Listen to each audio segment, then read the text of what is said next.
যে ঘটনাটা বলবো এটা এখন পর্যন্ত চলমান। এই কারেন্টলি আমি যখন আসছি তার আগে যে তার সাথে যখন কথা হয় তখনও ঘটছে। আচ্ছা, শুনি তাহলে। ঘটনায় আসি, যে আপুটার কথা বলবো তিনি একজন তিনি একজন তার নাম আমি ছদ্মনামও কিভাবে স্টার্ট করবো আমি জানি না। আমি তার নাম, উনি একজন হিন্দু মহিলা। তার কথা আমি তাকে একটু মেনশন করতে হলো। তো তার ঘটনায় যাই, তার হঠাৎ করে একদিন আলট্রাসোনোগ্রাম করতে হবে। তো তিনি একটা ঢাকার হাসপাতালে যান আলট্রাসোনোগ্রাম করতে, আজ থেকে 1.5 বছর আগে। এবং মজার বিষয়, আসলে প্রতিটা ঘটনা আমি বলছি যে 2000 একটু আগে যে আপুর ঘটনা 2013, এই ঘটনাটার মধ্যে কিছুটা আঁচ পাবেন আপনি সেম জিনিসের। তো কাহিনী হচ্ছে যে উনি একটা হসপিটালে যান আলট্রাসোনোগ্রাম করতে। হসপিটালে যাওয়ার সময় তিনি তার একটা বন্ধু বান্ধবীকে নিয়ে যান আলট্রাসোনোগ্রাম করতে। একা যাননি সে, সেদিন তার অফিস ছুটি ছিল। উনি 2টা চাকরি করে একসাথে, এবং 2টা কি চাকরি সেটাও আমি বলছি না। তিনি হসপিটালে যান। হসপিটালে যাওয়ার পরে দুপুর 12টার দিকে তিনি তার প্রেসক্রিপশনটা জমা দেন আলট্রাসোনোগ্রাম করবার জন্য। প্রেসক্রিপশনটা জমা দেওয়ার পর রাসেল ভাই তাকে বলে যে ঠিক আছে আপনি ওয়েট করেন। ছোট ছোট করে ওয়েট করতে করতে 2 ঘন্টা লেগে যায়। ওই রুমের বাইরে আসলে আমি একটু ছোট্ট ডেসক্রিপশন দিই। হসপিটালটার একটা পুরাতন বিল্ডিং আছে, আর নতুন বিল্ডিং এর এক্সটেনশন হচ্ছে। নতুন বিল্ডিংটা হচ্ছে ওই 2টার মাঝখানে একটা জায়গা, ওখান দিয়ে ঢুকে একটু পরে আলট্রাসোনোগ্রাম রুম। সেই রুমের মধ্যে তিনি প্রেসক্রিপশন জমা দেন। তো ওয়েট করছেন রুমের বাইরেই। খুব ইজিলি বোঝা যাবে আপনি যখন প্রেসক্রিপশন জমা দিবেন আপনাকে ডাকবে, কেউ বের হতে থাকবে, কেউ ঢুকতে থাকবে। এরকম কিছুই হচ্ছিল না, কেউ বের হচ্ছিল না, কেউ ঢুকছিল না। এরকম করতে করতে দুপুর 2টা, একটার সময় বিরক্ত হয়ে তিনি ভেতরে ঢুকে জিজ্ঞেস করেন কি ব্যাপার, আপনারা কি আলট্রাসোনোগ্রাম করবেন না? বলে যে ডক্টর লাঞ্চে গেছে। বলে 2 ঘন্টা ধরে লাঞ্চ করছে, 12টা থেকে জমা দিয়েছি, আপনারা একটু বলতে পারতেন। বলে ডক্টর লাঞ্চ থেকে আসলেই আমি আপনাকে কল করব। তো উনি বলেন যে আমি বিরক্ত হয়ে একটা পর্যায়ে আমি ওখান থেকে বের হয়ে আসি। বের হয়ে আসার পরে আমার ফ্রেন্ডটাও বিরক্ত আমার উপরে, যে কই নিয়ে আসলি তুই আমাকে। তো সে কি করলো, তার ফ্রেন্ডটার কথা শোনার পরে তার ফ্রেন্ডটা বলে তুই বস এখানে, ডাকলে ডাকুক আমি আসতেছি। তো তার ফ্রেন্ডটা এরকম প্ল্যান করে বাইরে যে একটু ড্রিঙ্কস খেয়ে আসবে, তাকে নিয়ে যাবে। হঠাৎ করে তার যদি ডাক চলে আসে, কল চলে আসে, এই জন্য তাকে বসিয়ে রেখে যায়। আচ্ছা, তো তিনি কি করে একটু ছোটখাটো করে ডাক্তার আশেপাশে হাঁটতে হাঁটতে হঠাৎ করে তিনি একটা বিল্ডিং দেখেন, 5 তলা সুন্দর বিল্ডিং এর এন্ট্রান্সটা খুব সুন্দর। বিল্ডিং এত সুন্দর করে অ্যাট্রাক্ট করছে তাকে, সে চাইলো বিল্ডিংটার ভিতরে ঢুকে যেতে। সে বললো যে আমি না চাওয়া সত্ত্বেও অচেনা বিল্ডিং সাথেই। তো তার কাছে মনে হচ্ছিল এটা হয়তো নতুন বিল্ডিং, এক্সটেন্ডেড বিল্ডিং, সুন্দর করেছে, দেখে আছে তো কি অবস্থা। সে প্রথম ফ্লোরে ওঠার পরে তার কাছে মনে হলো পুরো ফ্লোরটা তো একদম পুরো হসপিটালের মতো সুন্দর, সবকিছু হয়ে গেছে, স্টার্ট করছে না কেন, ইনঅগারেট করছে না কেন? সুন্দর প্যাথোলজি রুম, ওয়েটিং রুম, ডাক্তারদের সুন্দর সুন্দর বসার জায়গা সবই আছে, কিন্তু কেন ওনারা এটাকে স্টার্ট করছে না কেন? সে নিজের অজান্তেই 2তলা থেকে 3তলা, 3তলা থেকে 4তলা, 4তলা থেকে 5তলা উঠে যায় সিঁড়ি বেয়ে। ওঠার পরে হঠাৎ করে তিনি একটা ধাক্কা খান একটা কাপলের সাথে। সেই কাপলটা দুইজনে তার দিকে তাকে হাসছে। কাপলের বেবি বয়, কিন্তু বাচ্চাটার নিউবর্ন, তার কাছে মনে হচ্ছে নিউবর্ন, এবং নিউবর্নের মতো দেখতে, কিন্তু বাচ্চাটার সাইজ অস্বাভাবিক বড়। মনে হয় যে 8-10 বছরের একটা বাচ্চা, কিন্তু এটা নিউবর্ন, কোলের ভিতরে। হঠাৎ করে মহিলা জিজ্ঞেস করে কি ব্যাপার, আমাদের ছেলে হয়েছে, তোমার কি হয়েছে? উনি বলে যে না, আমি আলট্রাসোনোগ্রাম করতে আসছি। তো ওই মহিলাটা এত অস্বাভাবিকভাবে বললো দুঃখিত, হেসে চলে গেল। আজব। দুঃখিত বলে হেসে চলে গেল। ওই বিল্ডিংটা পুরাটা খালি, একটা বান্দাও নাই, খালি এই 2টা কাপল পেল। তো এই কাপলকে ফলো করতে করতে উনি পিছনের দিকে তাকায় দেখে যে ওনার পিছনের যে সিঁড়িটা, ওটা উনি খুঁজে পাচ্ছে না। সামহাউ খুঁজে না পাওয়ার পরে সে কি করলো, ওনাদের ট্রেইল ফলো করলো, ওনারা যে পাশে যাচ্ছে। ওনাদের পিছনে যেতে যেতে যেতে যেতে একটা সময় ডান পাশে দেখলো যে ঢুকে একটা রুমের ভিতরে ঢুকলো। রুমের ভিতরে দরজাটা খুলে দেখলো এখানে কেউ নাই। আচ্ছা, ডান পাশে কোনো সিঁড়ি নাই, কিচ্ছু নাই, এটা একটা ডেড এন্ড। উনি আবার পিছনে আসলো, বাম পাশের প্যাসেজ দিয়ে একটু আগাতেই দেখলো একটা সিঁড়ি। এই সিঁড়িটা আগের যে সিঁড়ির উপর উঠেছে সেরকম না, এই সিঁড়িটার ভিন্ন জগতের সিঁড়ি। এই সিঁড়ির চারিপাশে বিভিন্ন সুন্দর সুন্দর গাছ, চারিপাশে আলো বাতাস হাওয়া, সুন্দর ফাউন্টেন ঝরে পড়ছে, এত সুন্দর সিঁড়ি। সে অপার্থিব কিছু। অপার্থিব, জি। সে একটা ফ্লোর নিচে নামতেই দেখলো যে বিল্ডিং এর ভিতরের হসপিটালটা একজন বুড়ো বয়স্ক লোক মুছছে, পরিষ্কার করছে। কিন্তু ওই লোকটাকে জিজ্ঞেস করলো, চাচা আপনি বলতে পারেন বের হওয়ার রাস্তাটা কোন পাশে? আমি আলট্রাসোনোগ্রাম করতে আসছিলাম, আমি একটা আলট্রাসোনোগ্রাম করবো, আমাকে একটু জিজ্ঞেস বলতে পারেন পুরান বিল্ডিংটা কোন পাশে? ওই লোকটা কিচ্ছু বলে না, একদম হতভম্ব হয়ে দাঁড়িয়ে আছে, পরিষ্কার করছে। তো উনি মনে করেন যে কিছু বুড়ো খিটখিটে টাইপের লোকজন থাকে, এরকম কিছু। হঠাৎ করে এই বুড়োটা উঠে বলে, শুধু শুধু খুঁজতেছেন কেন? আপনি তো বাড়িতে পারবেন না, শুধু শুধু খোঁজা বন্ধ না করে অন্য জায়গায় যান। তো উনি আমিও দেখবো, উনি বলছে যে আমিও দেখবো আপনি কিভাবে বেরোন। এটা বলার পর আমার খুব বিরক্ত লাগলো। কোনো কারণে না, হঠাৎ করে আপনি রাসেল ভাই বলেছে যে আমি এরকমই দেখছি, এটা আমার সত্যি লাইফ, আমি সজাগ, দুপুরবেলা এরকম কখনো অসম্ভব কিছু না। তিনি নিচে নামলো, আরো 2টা ফ্লোর নিচে নামলো, আরো নিচে নামলো। এখন আর উপরের দিকে তাকালে গাছপালা দেখা গেল, নিচে কিছু দেখা যায় না। আচ্ছা, আপনি সিঁড়িতে কি দেখবেন? উপর থেকে নিচ পর্যন্ত পুরোটা লাইট দেখবেন। আমি আপনি সাধারণ মানুষ এরকম কিছুই দেখব। উনি নিচে যখন লাস্ট স্টেপটা দেয় রাসেল ভাই, লাস্ট স্টেপে ছিল শেষ স্টেপ। একটা পা তার সিঁড়ির উপরে, গ্রিলে হাত, এবং নেক্সট পাটা ঝুলে আছে। উনি যদি নেক্সট পাটা দিয়ে 2টা পা একসাথে দিয়ে দেয় তাহলে উনি গভীর অতলে পড়ে যাবে, এরকম অবস্থা। আচ্ছা, হঠাৎ করে তিনি চিৎকার করলেন, আমাকে একটু কেউ আলট্রাসোনোগ্রামের রুমটা একটু দেখায় দেন না, কেউ আমাকে একটু এইখান থেকে বের হওয়ার পরটা দেখায় দেন না, কেউ কি আছেন? আমি একটু বের হতে চাই, আমার হাজবেন্ডকে কি কেউ ফোন দিতে পারেন? অথচ তার ব্যাগের ভিতরে ফোন, তার ব্যাগের ভিতরে তার সাথে তার সেই আলট্রাসোনোগ্রামের রিপোর্টস অ্যান্ড অল দ্যাট। হঠাৎ করে প্রায় 15 থেকে 20 মিনিট পর একটা ছেলে আসে, চাকমা টাইপের ছেলে। আমি sorry to the tribal people, কারণ আমি বলতে চাচ্ছি না এরকম কিছু। চাকমা টাইপের দেখতে একটা ছেলে, কুচকুচে কালো, তার সামনে এসে বলে, কি ব্যাপার, আপনি কারে খুঁজেন? বলে, আপনি কি আমাকে আমার হাজবেন্ডকে একটা ফোন দিয়ে দিতে পারেন? বলে যে আপনার সাথেই তো ফোন আছে, আপনি ফোন দেন। বলে, না না, আপনি একটু ফোন দিতেন না আমার হাজবেন্ডকে, আমি খুব ভয় পাচ্ছি, আমি কিচ্ছু করতে পারছি না। উনি বলছে যে আমি নিজের অজান্তেই ভুলে এই বিল্ডিংটা ঢুকেছি, এটা আমার দুর্ভাগ্য নাকি ভাগ্যে আমার লেখা ছিল এরকম হবে, আমি কল্পনাও করতে পারিনি। সেই লোকটা বলল, ঠিক আছে, আপনি আপনার হাজবেন্ডের নাম্বারটা আমাকে দেন।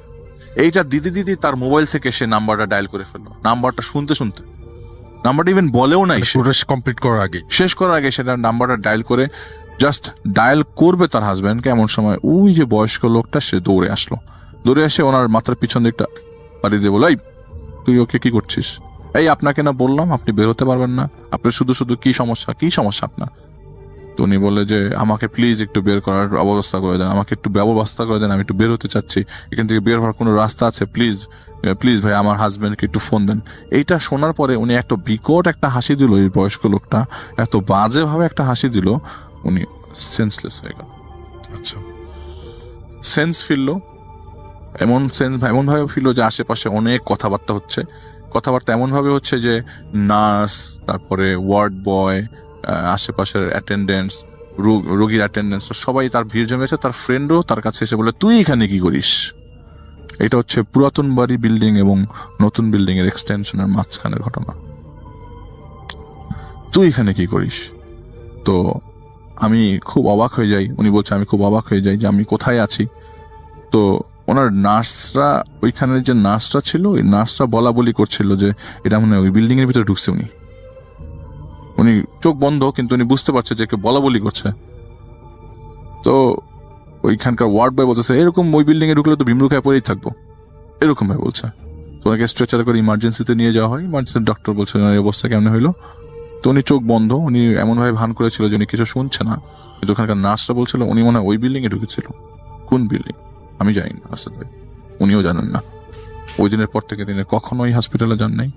এইটা ছিল ওনার ফার্স্ট অ্যাবর্শন স্টোরি। অ্যাবর্শনের পরে আলট্রাসোনোগ্রাম করতে গিয়েছিল হয়ে যাওয়ার পরে, তাই না? আচ্ছা, এটা হচ্ছে ফার্স্ট অ্যাবর্শন। তারপরে আপনার একটু ভালো লাগছে? হ্যাঁ, আমার তো আসলে ওনার কথা শুনে মাথা খারাপ হয়ে গেছিল। এটা ফার্স্ট অ্যাবর্শন স্টোরি। এরপর থেকে ঘটনা শুরু। উনি ওনার কিছু শুভাকাঙ্ক্ষীদেরকে ওনার ঘটনাটা বলে যে ঘটনা ঘটেছে, তো সবাই জিনিসটাকে একটু ইগনোর করে এমনভাবে যে ওনার সাথে যেটা ঘটছে সেটা নর্মাল। ওনার একটা ফ্রেন্ড আছে, ওনার ফ্রেন্ডকে তিনি ঘটনা বলে, মুসলমান একটা ফ্রেন্ড। তো এইটার ঘটনার পর থেকে ওনার বাসাতে সমস্যা শুরু হয়। বাসাতে সমস্যা হচ্ছে রাসেল ভাই, এই যে পচা গন্ধ, পচা মাছের গন্ধ, চারিপাশ ভর্তি পচা মাছের গন্ধ, ওনার চারিপাশেই পচা মাছের গন্ধ থাকতো সারাক্ষণ 24/7। উনি যখনই কিছু করতো তখনই এটাকে নিয়ে একটা মানে খাবার, মানে কি বলবো, যে ওনার কাছে খুব বিরক্তিকর লাগতো যে গন্ধ কেন, কোথার থেকে গন্ধ আসে, ময়লারও তো গন্ধ নিয়ে যায় না, ময়লারও তো ময়লা নিয়ে যাওয়ার কথা, এই গন্ধ কোথার থেকে আসে। এমন সময় তার ডিপ্রেশন এমন ভাবে চলে গেল এই ঘটনার পর, উনি কি করলো, চাকরি ছেড়ে দিল, চাকরি করবে না আর, চাকরিটাই বাদ দিয়ে দিল। চাকরিটা ছেড়ে দিল। চাকরিটা ছেড়ে দেওয়ার পরে ওনার কিচ্ছু ভালো লাগে না, বাসায় সারাক্ষণ রেস্ট নিত এবং কোনো কারোর সাথে কোনো কথাবার্তা বলতো না, কিচ্ছু বলতো না, এবং most of the time depressed থাকতো এবং কোনো ধরনের কনভারসেশনে যেত না। তার হাজবেন্ডও তাকে কিছু জিজ্ঞেস করতো না তেমন কিছু একটা। তার ফ্রেন্ডকে তিনি বলেন, তার একটা মেয়ের ফ্রেন্ডকে তিনি বলেন, আর একটা মুসলমান ছেলের ছোট ভাই আছে, তাকেও তিনি ঘটনাটা শেয়ার করেন। তো তাকে ঘটনাটা শেয়ার করার পরে তিনি বলেন যে আসলে আপনি তো চাকরি পাচ্ছেন না। হঠাৎ করে তার ডিসিশন চেঞ্জ হয় যে আমি তো চাকরি করব কিছুদিন পর, 3-4 মাস পরে, যে আমি চাকরি করব। এটা উনি ওনার মাদার ইন লকে জানান। এরপর থেকে ঘটনাটা এরকম ভাবে হয় যে ওনার রান বাথরুমে হঠাৎ করে হঠাৎ ওই যে ঘটনা জানানোর পরে যে ডিসিশন এলো যে চাকরি করবে, এমন সময় মানে বাথরুমের মধ্যে এরকম স্টার্ট হলো যে রাত্রে 2টা দিকে হঠাৎ করে ঘুম ভাঙার পর প্রথমে মনে হলো যে কেউ বাথরুমে পানি ধরে পায়ের মধ্যে ঢালছে, বাথরুম থেকে পানি দিয়ে পায়ের মধ্যে ঢালছে। একটা পর্যায়ে তিনি ঘুম ভেঙে যায়। তো এর আগে যেসব ইনসিডেন্টগুলো ঘটছিল তিনি তার ওই যে ফ্রেন্ডকে বলেছিল, সেই ফ্রেন্ড বলল যে তুমি আয়াতুল কুরসিটা একটু ডাউনলোড করে রাখো, তুমি তো পড়তে পারবা না, আয়াতুল কুরসিটা ছেড়ে রাখো যদি এরকম কিছু পাও। আচ্ছা, উনি কি করলো, হঠাৎ করে এই শব্দটা আস্তে আস্তে আরো ঘন হতে থাকলো। এখন কেউ পা থেকে মাথা সারা শরীরে গোসল করছে। পানি পড়া এবং গোসল করার শব্দ দুটোই আলাদা, আপনারা আমি সবাই জানি। গোসলের শব্দ একটু ডিফারেন্ট রাসেল ভাই। কেউ বালতি থেকে পানি নিয়ে গোসল করলে আপনি বুঝতে পারবেন কেউ বালতি থেকে পানি নিয়ে গোসল করছে। রাত ভর তার নিজের রুমের বাথরুমে তার মেয়েকে ধরে সে ঘুমিয়ে আছে, তার হাজবেন্ডটা পাশের রুমে শোয়, তার মেয়েকে ধরে সে ঘুমিয়ে আছে। রাত ভর এই বালতি থেকে পানির শব্দ কন্টিনিউয়াসলি, বালতি থেকে পানির শব্দ হচ্ছে এবং তার একটা এরকম অ্যাট্রাক্ট করছে যে আমি একটু যাই বাথরুমে কি অবস্থা দেখি, কিন্তু সে ভয়ে আর যায় না। পরের দিন তিনি আপনার মেয়েটা ওনার নিজের মেয়ে, ওনার প্রথম একটা মেয়ে আছে, আমি বলতে ভুলে গেছি, ওনার একটা মেয়ে আছে, ওনার মেয়েটা স্কুলে পড়ে, 8 থেকে 9 বছর বয়স। আচ্ছা, ওকে, সরি, একটু বেশি, 10 বছরের মতো বয়স। আচ্ছা, তো উনি কি করলো যে মেয়েটাকে ধরে সারা রাত কাটালো। উনি বললো যে আপনাদের আজানের মধ্যে কি আছে আমি জানি না। যখনই দূরের আজানটা পড়া শুরু হলো তখন পানি পড়ার শব্দটা চলছে কিন্তু গোসলের শব্দটা বন্ধ হয়ে গেল। পানি পড়ার শব্দটা চলছে, গোসলের শব্দটা বন্ধ হয়ে গেল। আস্তে আস্তে আজান যখন সব মসজিদে পড়া শুরু হলো এবং আমাদের বাসাটা মসজিদের পাশেই, যখন মসজিদে আজানটা হলো তখনই উনি সাডেন স্টপ পেয়ে গেল। আর কোনো শব্দ নাই বাথরুম থেকে, একটা শব্দ নাই বাথরুম থেকে। আপনি রাসেল ভাই, আপনি চিন্তা করেন আপনার রুমের মধ্যে শুয়ে আছেন, হঠাৎ করে আপনার বাসায় কেউ নেই, আপনি একা, আপনার বাথরুম থেকে পানি পড়ছে, কেউ গোসল করছে, আপনি কি চিন্তা করবেন? আপনি চিন্তা করে কিছু কুল পাবেন না, আসলে আপনি কিনারা পাবেন না খুঁজে। উনি সহ্য করেছে। উনি তার ফ্রেন্ডকে বলে এই ঘটনা, বলে যে এক কাজ করি, তুমি ওনার কাছে যাও। ওনার নামও আমি বলছি না, যার কাছে তিনি গেছেন।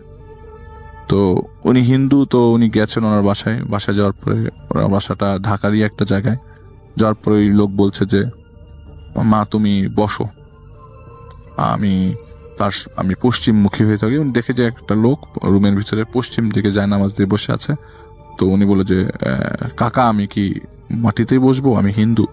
বলে যে না কোনো সমস্যা নেই, হিন্দু মুসলিম কোনো সমস্যা না, কথা হচ্ছে যে তোমাকে মাটিতে বসতে হবে না, তুমি চেয়ারে বসো, তুমি জাস্ট তোমার প্রবলেমের কথাটা, যখন তুমি একটা সালামের শব্দ শুনবে তুমি তোমার প্রবলেমের কথাটা বলতে থাকবে। তো ঠিক একইভাবে উনি যাই হোক, কথাবার্তা বলার পরে এখানে ঘটনা দেওয়ার পরে উনি বলল যে তোমাকে আমি একটা কথা বলি, তোমার খুব কাছের মানুষজন তোমার এই ক্ষতিটা করতে চাচ্ছে, এবং সবচেয়ে ইম্পর্টেন্ট কথা যে বাথরুমের মধ্যে তুমি যে গোসলের শব্দ পাচ্ছ, গোসলের শব্দ পেয়েছো, এটা তোমার মেরে ফেলার শব্দ ছিল। ও মাই গড। এবং তুমি যদি বাথরুমটা খুলে দেখতে তাহলে সর্বনাশ হয়ে যেত। তাহলে তুমি হয়তো মারাই যেতে। তোমাকে এইসব জিনিস করতে হবে।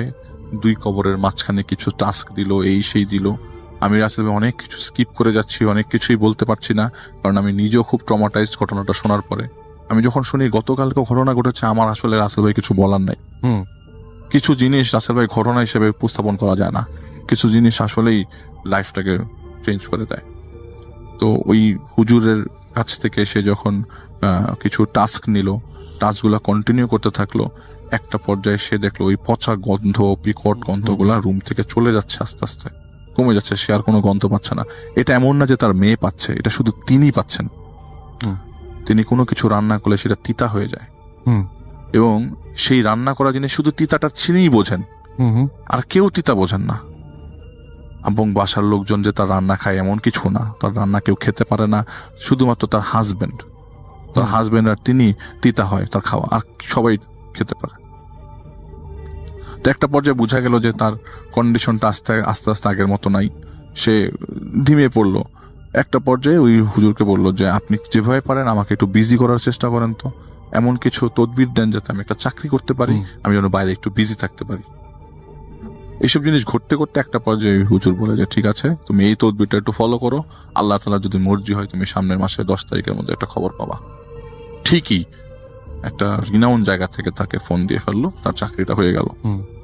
চাকরিটা করা অবস্থায় এরকম প্রতিদিন রাত্রেবেলা তার আশেপাশে এই পচা মাছের গন্ধ, এই সেই হতে মানে গন্ধ আসতে থাকলো, আর এর মধ্যে যতবারই সে কনসেপ্ট করলো ততবারই মেয়ে অবর্ষণ হতে থাকলো। মোটমাট কত? টোটালি মোটামুটি 10 থেকে 11 বার তার অ্যাবর্শন হয়ে গেছে।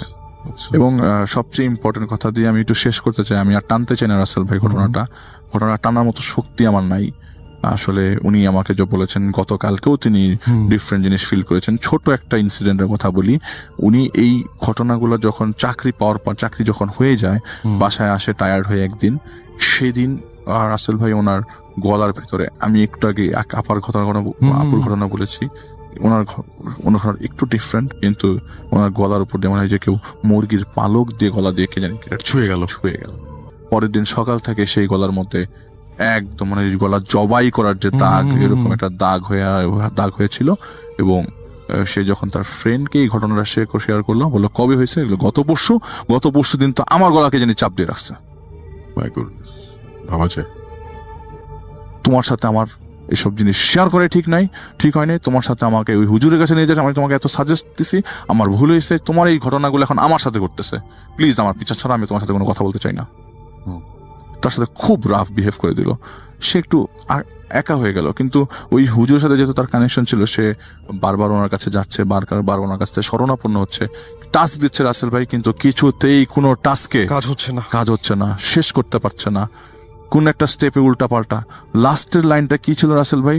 যে আমি হয়তো মারা যাব, আমার মেয়েটা হয়তো এতিম হয়ে যাবে, ব্যাটে বলে যদি মিলে যায় আমি হয়তো বেশি দিন সার্ভাইভ করবো না।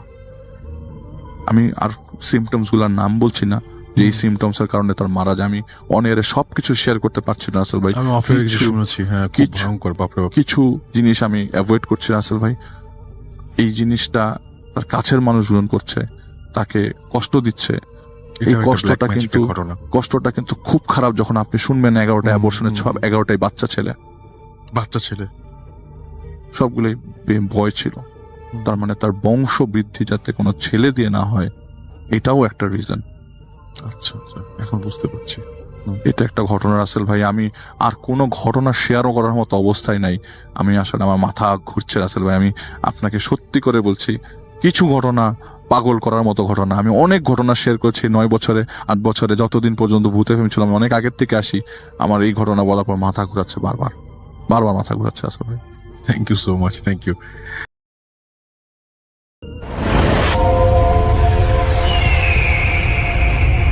আমরা চলে যাব আমাদের পরবর্তী অতিথির কাছে। আপনার নামটা প্লিজ একটু বলবেন, আপনি কোথা থেকে এসেছেন সেটা বলবেন, তারপরে আপনার ঘটনায় যাব। কুমিল্লার ডক্টর তাহিয়া শারমিন সন্না, ওনার একটি ঘটনা এখন আপনাদের সামনে উপস্থাপন করতে যাচ্ছি। চলুন ঘটনাটি শুরু করি। দিনটা ছিল শুক্রবার। ওই দিন এই স্বর্ণা আপু উনি ছিলেন কুমিল্লা জেলার ব্রাহ্মণপাড়া উপজেলার একটি ডায়াগনস্টিক সেন্টারে। প্রতি শুক্রবার উনি এবং ওনার হাজব্যান্ড সেই ডায়াগনস্টিক সেন্টারে রুগী দেখতে যান। সেদিনও গিয়েছিলেন, আর ওনার হাজব্যান্ড একজন ডক্টর। তো ওই সময়ে বৃষ্টির সিজনটা চলছিল, মানে এই 2024 সালের কথা বলছি আর কি। শেষ বিকেলে ওই সময় ঝড় শুরু হয়ে গিয়েছিল, এই কারণে তখন রুগী কেউ ছিল না। এক পর্যায়ে ইলেকট্রিসিটিও চলে গেল।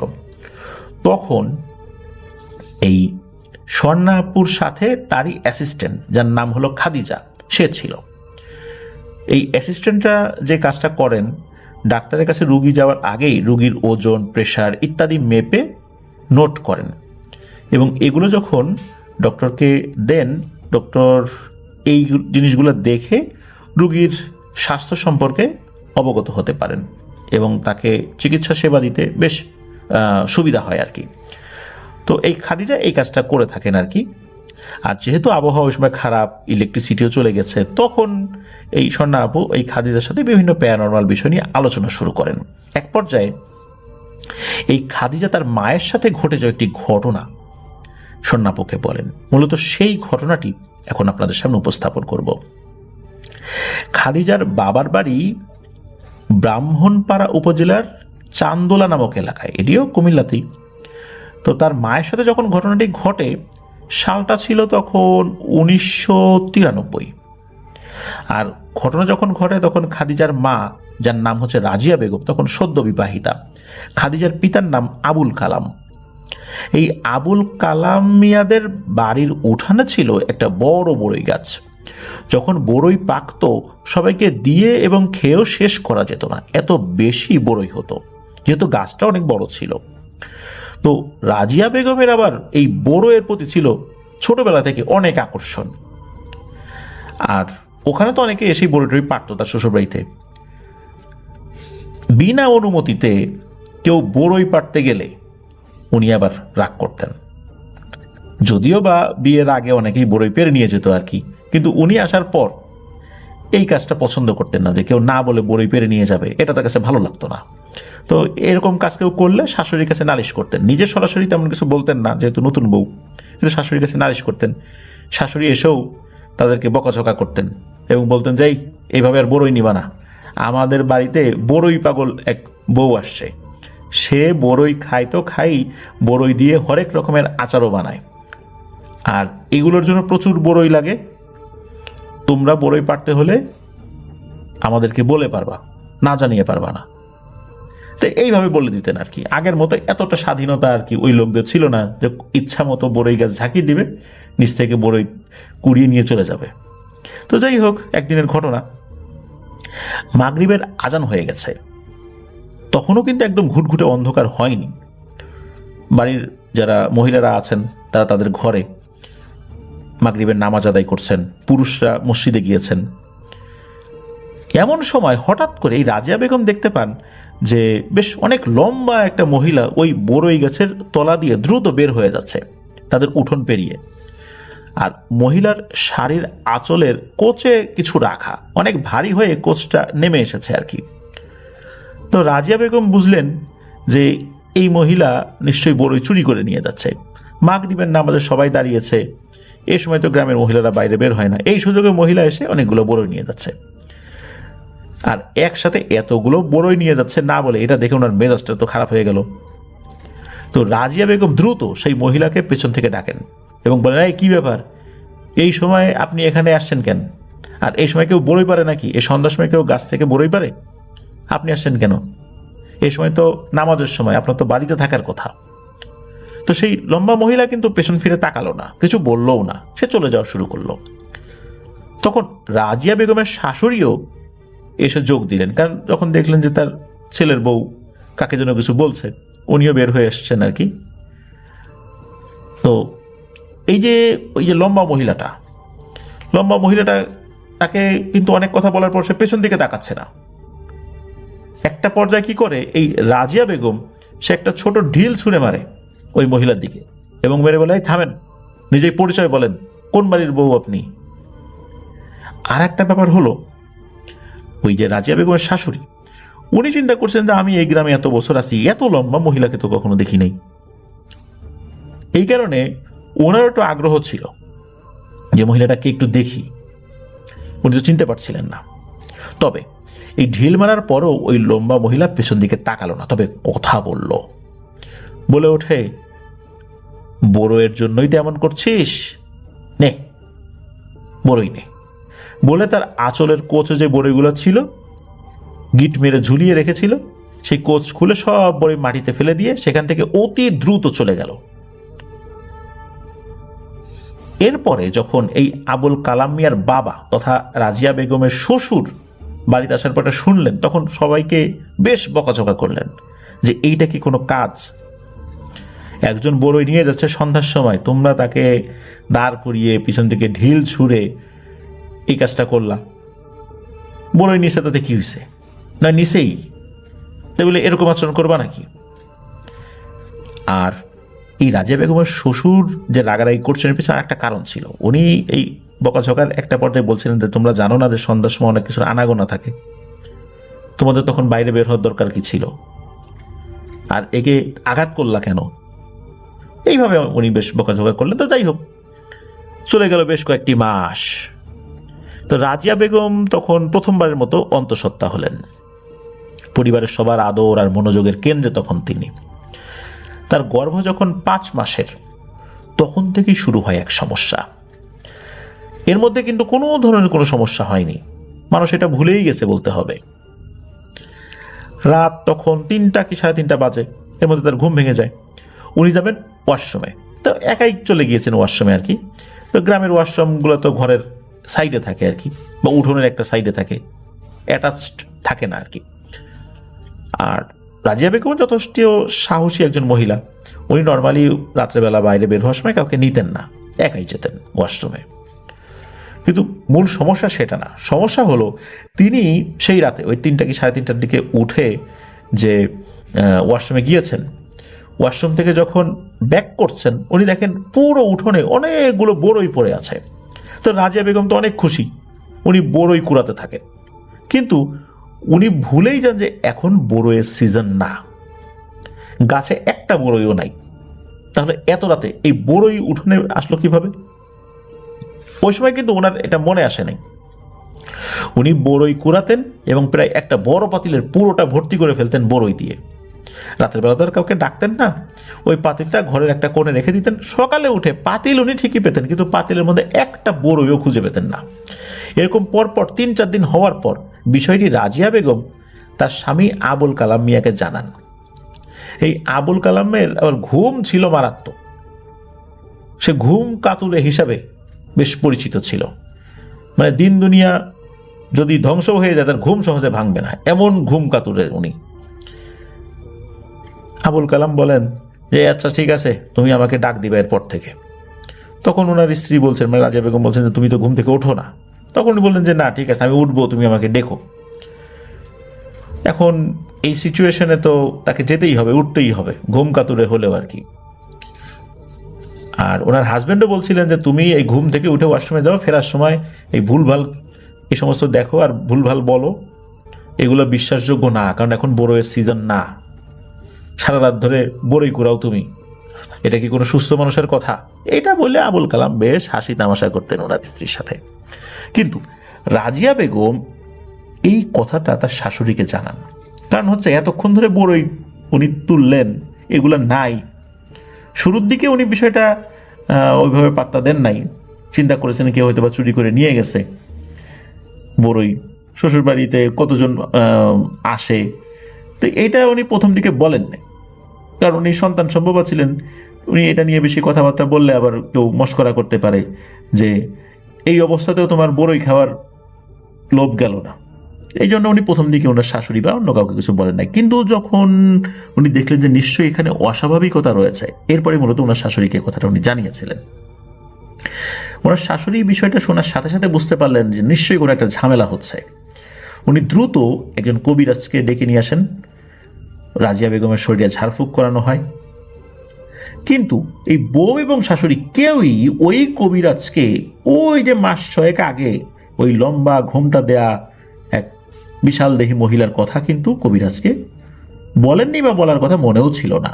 কেন ওরা আসলে বিষয়টাকে তো গুরুত্ব দেন নাই, কারণ ওই ঘটনা ঘটার পর তো কিছুই হয় নাই। এই কারণে হয়তো ভুলে গেছেন বা মনে থাকলেও বলেন নাই। এরপর থেকে অবশ্য রাজিয়া বেগম রাতে ওয়াশরুমে গেলে ওনার হাজব্যান্ডকে ডাকতেন না। জানতেন যে ওনার হাজব্যান্ডকে ডাকতে গেলেও 15 মিনিট লাগে তার ঘুম থেকে একটু স্বাভাবিক হয়ে উঠতে। এই জন্য ডাকতেন না, উনি ওনার শাশুড়িকে ডাকতেন, শাশুড়িকে নিয়ে যেতেন। তো কয়েকটা রাত আর কোনো সমস্যা হয়নি, সবকিছু ঠিকঠাক চলছিল।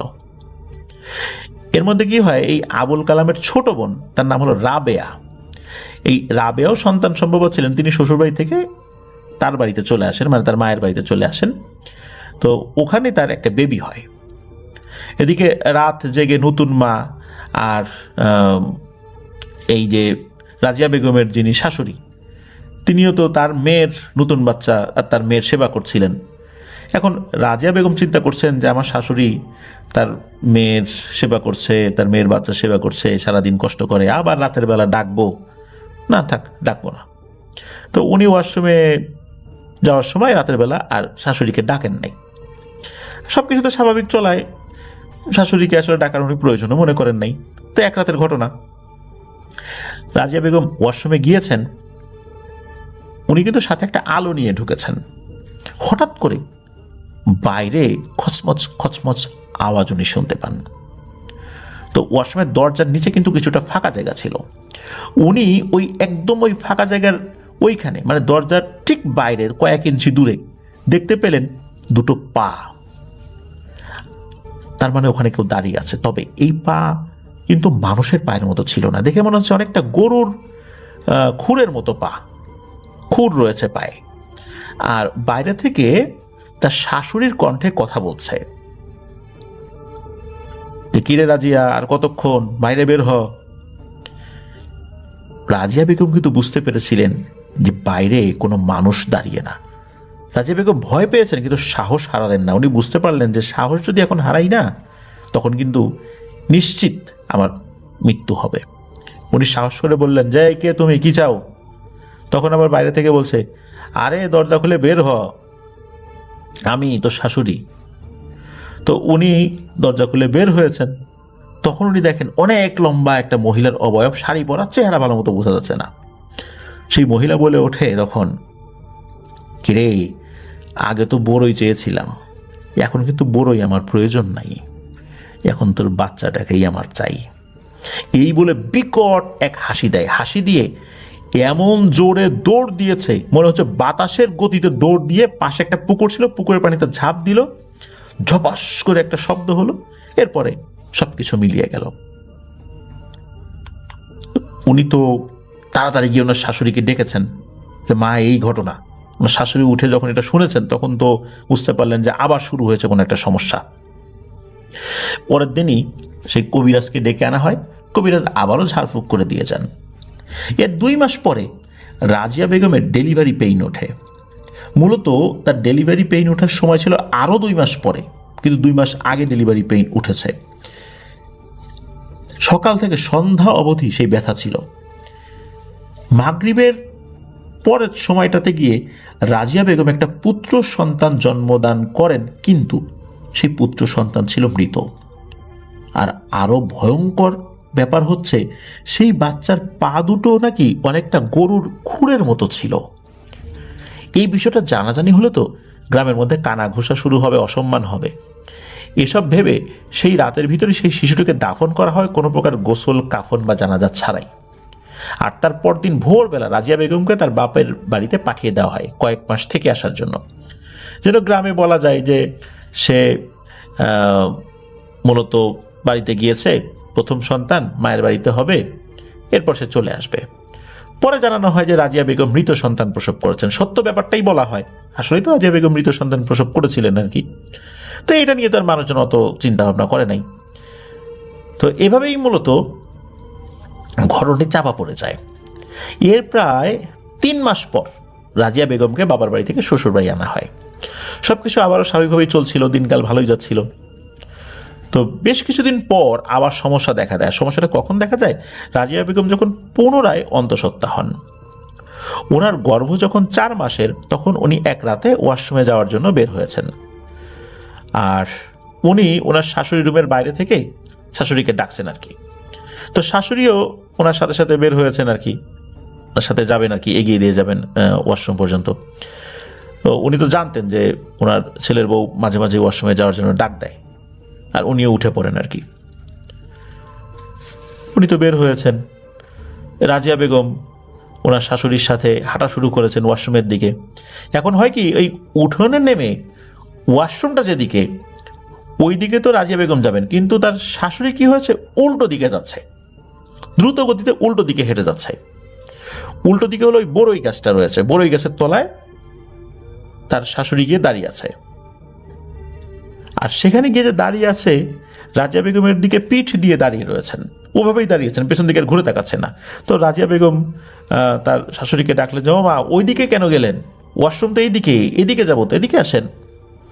তখন ওইদিকে ঘুরেই রাজিয়া বেগমের শাশুড়ি হাসতে লাগলেন আর বললেন, চুপচাপ থাক, দেখছিস না কত বড়ই পড়ে আছে, আমি এগুলো কুড়াবো। এই কথা রাজিয়া বেগম শুনে এমন ভয় পেয়েছেন তার বলার মতো না। আর রাজিয়া বেগমও দেখলেন সত্যি উঠোনে অনেক বড়ই ছড়িয়ে ছিটিয়ে আছে। এই দৃশ্য দেখে রাজিয়া বেগম বুঝতে পারলেন যে আবার ভয়ঙ্কর কিছু হতে চলছে। উনি বিকট এক চিৎকার দিয়ে অজ্ঞান হয়ে যান। চিৎকার শুনে উঠোনের আর এক প্রান্তে থাকা গরুর গোয়াল ঘরে ঘুমন্ত আবুল কালাম সাহেবদের কর্মচারী রবিউল উঠে আসে এবং সেও দেখতে পায় উঠান ভরা বড়ই। রাজিয়া বেগম অজ্ঞান, আর রাজিয়া বেগমের শাশুড়ি ভয়ঙ্করভাবে হাসছে। রবিউল এটা দেখেও ভয় পায়। তো এটা দেখে আরো বেশি ভয় পায়, সেটা হলো এই রাজিয়া বেগমের শাশুড়ি অনেকটা ব্যাঙের মতো লাফাতে লাফাতে বাড়ির উঠান পার হয়ে রাস্তার দিকে চলে যাচ্ছে। এটা তো একদম স্বাভাবিক না। এইবার রবিউল চিৎকার চেঁচামেচি শুরু করে এবং চিৎকার করতে করতে বাড়ির সবাইকে তো জাগিয়ে তুলেছে। আর রবিউল আরো বেশি অবাক হয় যে তার চিৎকার চেঁচামেচির পর দেখা গেল যে রাজিয়া বেগমের শাশুড়ি চোখ কসলাতে কসলাতে দরজা খুলে বের হয়ে আসছে। মানে উনি ঘুমাচ্ছিলেন। আবুল কালাম সাহেব ওনার স্ত্রীকে উঠোনে অজ্ঞান হয়ে পড়ে থাকা দেখতে পেয়ে দৌড়ে সেখানে যান। আর রবিউল বলে, চাচি আপনি ঘর থেকে বের হন কিভাবে? আমি এইমাত্র উঠানে তাহলে কাকে দেখলাম? লাফায় লাফায় কে গেল? আরো অবাক করার ব্যাপার হলো, রবিউল বাড়ির ভেতরে গিয়ে সবাইকে ডেকে বের করে উঠানে এনে কিন্তু ওখানে, মানে উঠোনে তো অনেকগুলো বড়ই ছড়িয়ে ছিটিয়ে থাকা সেও দেখতে পেয়েছিল আর কি, কিন্তু একটা বড়ইও তখন ছিল না। কিন্তু সে সবাইকে জানালো যে একটু আগে অনেক বড়ই এখানে পড়ে থাকতে দেখেছে। সবাই আতঙ্কিত হয়ে কোনো রকমে সেই রাতটা কাটালেন। সকাল হলেই রাজিয়া বেগমের আব্বা আম্মাকে খবর দেওয়া হয়। ওনারা আসলে সম্পূর্ণ ঘটনা জানানো হয়। এরপর দুই পরিবার মিলে আলোচনা করে দেবিদার উপজেলার ধামতি নামক গ্রামের এক মাদ্রাসার বিখ্যাত মৌলানা সাহেবকে এনে বিষয়টা জানাবেন বলে সিদ্ধান্ত নেওয়া হয়। এরপর সেই হুজুরকে নিয়েও আসা হয়। উনি সবটা শুনে জিন হাজির করবেন বলে জানান। নির্দিষ্ট দিনে জিন হাজির করানো হয়। অনেক চেষ্টা করে জিনের কাছ থেকে তথ্য নেওয়া হয়।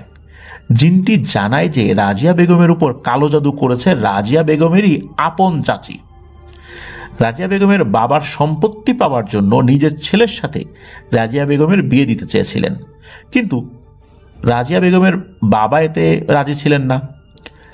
এমনকি রাজিয়া বেগমের চাচাতো ভাই সেও রাজি না, রাজিয়া বেগমও রাজি না। কারণ হচ্ছে এই চাচাতো ভাই এবং রাজিয়া বেগম দুজনই ছোটবেলা থেকে হেসে খেলে বড় হয়েছে।